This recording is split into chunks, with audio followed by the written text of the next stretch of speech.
வாழ்க வையகம், வாழ்க வளமுடன்.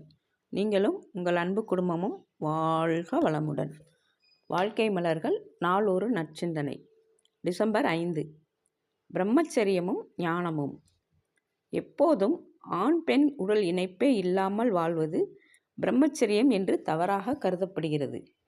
இந்த வைராக்கியம் கொண்டவர்கள் மிகவும் உயர்வடைய முடியும் என்ற நம்பிக்கையும் பலரிடம் இருக்கிறது. இவ்வாறு நீங்கள் கருத வேண்டாம் என்று உங்களுக்கு எடுத்து சொல்கிறேன்.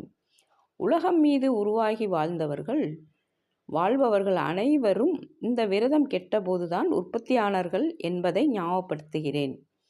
உலக உத்தமர்கள், ஞானிகள், தீர்க்கதரிசிகள் அனைவரும் பிரம்மச்சரியம் கெட்ட இடத்தில்தான் தோன்றினார்கள். ஆண் பெண் நட்புடன் ஒழுக்கத்துடன் வாழ்ந்து வருகின்றார்கள் என்று உதாரணம் காட்டுகிறேன்.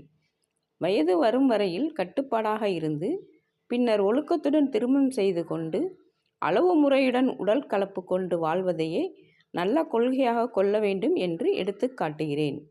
அருள் தந்தை வேதாத்ரி மகரிஷி அவர்கள் வாழ்க வளமுடன்.